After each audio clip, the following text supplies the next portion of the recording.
नमस्कार. आज आपण एका खूपच इंटरेस्टिंग आध्यात्मिक संकल्पनेवर बोलणार आहोत. ती म्हणजे दर्शन किंवा आपण ज्याला दैवी दृष्टांत म्हणतो.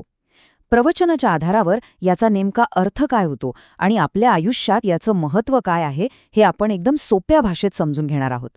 चला तर मग सुरू करूया. तर सगळ्यात पहिला प्रश्न जो आपल्या मनात येतो तो हाच, की हे आध्यात्मिक दर्शन म्हणजे नेमकं काय असतं? ही फक्त एक कल्पना आहे की यामागे खरंच काहीतरी खोल अर्थ दडलेला आहे? चला याचाच शोध घेऊया. अगदी सोप्या भाषेत सांगायचं झालं ना, तर दर्शन म्हणजे देवाकडून मिळणारा एक खास संकेत किंवा एक प्रकारची अंतर्दृष्टी. ही एक अशी खास नजर आहे जी सगळ्यांनाच मिळत नाही. यातून काय होतं? तर यातून आपल्याला आपल्या भविष्याचा एक मार्ग दिसतो, एक दिशा मिळते आणि आपल्या जीवनाचा खरा उद्देश काय आहे हे एकदम स्पष्ट होतं. आता बघा, दर्शन हे देवाच्या संवादाचे एक माध्यम आहे. पण देव फक्त ह्याच मार्गाने बोलतो का? नाही. तो आपल्याशी आणखी कोणत्या मार्गाने बोलू शकतो हे समजून घेतलं की मग दर्शन हे माध्यम किती महत्वाचं आणि खास आहे हे आपल्याला आणखी चांगलं कळेल. प्रवचनानुसार देव आपल्याशी संवाद साधण्याचे 3 मुख्य मार्ग आहेत. पहिला म्हणजे संदेष्ट्यांद्वारे, म्हणजे देव काही निवडक लोकांच्या माध्यमातून आपले विचार आपल्यापर्यंत पोहोचवतो. दुसरा मार्ग आहे स्वप्नांद्वारे, जे आपण सगळे झोपेत असताना पाहतो. आणि तिसरा, जो सर्वात थेट आणि स्पष्ट मार्ग मानला जातो, तो म्हणजे दर्शनाद्वारे. आणि हे किती इंटरेस्टिंग आहे बघा. बायबलमधलं हे वचन तर अगदी स्पष्टपणे सांगतंय की देव संदेष्ट्यांशी बोलण्यासाठी दर्शन आणि स्वप्नांचाच वापर करतो. म्हणजे ही एक प्रकारे देवाची ऑफिशियल संवाद पद्धतच झाली, नाही का? पण थांबा, यात एक खूप मोठा फरक आहे. देव इतर संदेष्ट्यांशी दृष्टांत आणि स्वप्नांमधून, म्हणजे कसं, तर इनडायरेक्टली बोलायचा.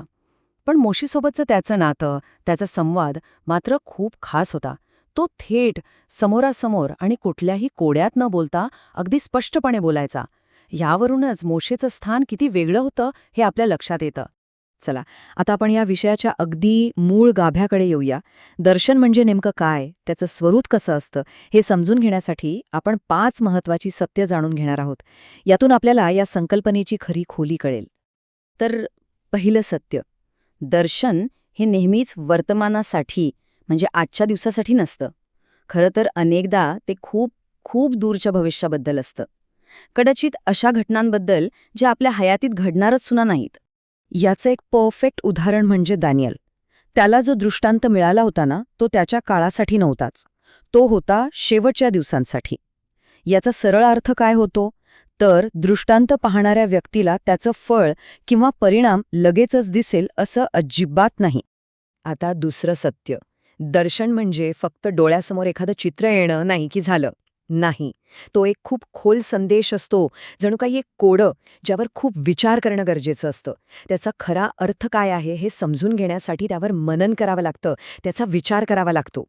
याचंही एक उत्तम उदाहरण आहे पेत्राचं. दृष्टांत पाहिल्यानंतर तो चक्क गोंधळात पडला होता, दुविधेत होता. त्याला जे दिसलं त्याचा नेमका अर्थ काय यावर तो खूप विचार करत होता. यावरून एक गोष्ट स्पष्ट होते की देवाच्या मोठ्या संदेशाचा अर्थ समजायला कधीकधी वेळ लागतो आणि त्यावर विचार करणं खूप गरजेचं असतं. तिसरं सत्य आहे संयमाबद्दल, पेशन्स. प्रत्येक दर्शनाची ना एक ठरलेली वेळ असते आणि ते दर्शन बरोबर त्याच वेळी पूर्ण होतं. त्यामुळे ती योग्य वेळ येईपर्यंत धीर धरणं, वाट पाहणं हे खूप महत्वाचं आहे. आणि हबक्कूकचं हे वचन नेमकं हेच सांगतं. दृष्टांताला पूर्ण व्हायला जरी वेळ लागला तरी त्याची वाट बघा, कारण तो निश्चितपणे पूर्ण होणार आहे, तो उशीर करणार नाही. इथे सगळ्यात महत्वाचा आहे तो विश्वास. आता चौथं सत्य, दर्शन फक्त भविष्य दाखवत नाही, तर ते आपल्याला कठीण काळात लढण्यासाठी शक्ती आणि प्रोत्साहन देतं. ते आपल्याला धीर देतं, मनात आशा निर्माण करतं. म्हणजे ते केवळ भविष्य दाखवत नाही, तर त्या भविष्यापर्यंत पोहोचण्यासाठी आपल्याला तयारही करतं. याचं एक जबरदस्त उदाहरण म्हणजे पौलाची गोष्ट. कल्पना करा, त्याचं जहाज भयंकर वादळात सापडलं होतं. सगळेजण घाबरले होते. पण तेव्हा त्याला एक दर्शन मिळालं आणि त्या दर्शनाने फक्त त्यालाच नाही तर जहाजावरच्या सगळ्यांना धीर दिला आणि अखेरीस त्यांचे प्राण वाचले. बघा, किती मोठी ताकद आहे दर्शनामध्ये. आणि आता 5वं आणि खूप महत्वाचं सत्य, आध्यात्मिक दर्शन म्हणजे डोळ्यांचा भास नाही किंवा मनातली कल्पना नाही. ती एक खरी, वास्तविक घटना असते आणि तिचे परिणाम आपल्याला आपल्या खऱ्या आयुष्यात, आपल्या जगात स्पष्टपणे दिसतात. पेत्राची तुरुंगातून झालेली सुटका आठवा. तो जो चमत्कार घडला तो इतका अविश्वसनीय होता की स्वतः पेत्राला वाटलं की तो हे सगळं स्वप्नात पाहतोय, की हा फक्त एक दृष्टांत आहे. पण नाही, ते सगळं 100% खरं होतं. ह्यावरूनच दर्शनाची सत्यता, त्याची वास्तविकता सिद्ध होते. आता आपण दर्शनाच्या एका वेगळ्या आणि जरा गंभीर पैलूकडे वळूया.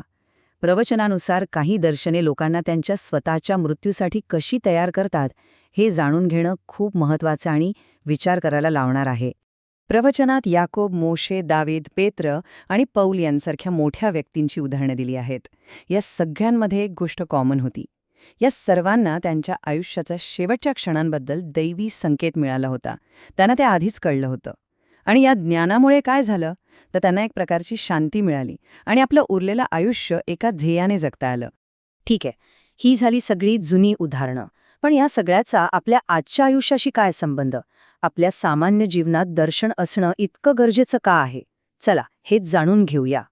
आणि हा मुद्दा खरंच खूप महत्त्वाचा आहे. नीतिसूत्रांमधलं हे वचन अगदी स्पष्टपणे सांगतंय की जिथे दृष्टांत नसतो तिथे लोक नाश पावतात किंवा आपण म्हणू शकतो की ते अनियंत्रित होतात. म्हणजे काय तर दूरदृष्टी किंवा जीवनाचं ध्येय नसेल तर लोकांच्या आयुष्यात गोंधळ, निराशा आणि दिशाहीनता येते. लोक भरकटतात. प्रवचनात एक खूप सुंदर उदाहरण दिले आहे. जसा डोळा आपल्या संपूर्ण शरीरासाठी दिव्यासारखं काम करतो, तसंच दर्शन किंवा ध्येय आपल्या आयुष्यासाठी दिव्याचं काम करतं. जर हे दर्शनच नसेल तर आपलं आयुष्य जणू अंधारात जातं आणि पुढे काय करावं, कोणत्या मार्गाने जावं हेच कळत नाही. पण याच्या अगदी उलट, ज्यांच्या जीवनात एक ध्येय आहे, एक दर्शन आहे, त्यांच्या आयुष्यात आशा असते, एक उद्देश असतो आणि योग्य मार्गावर चालण्यासाठी प्रकाश असतो.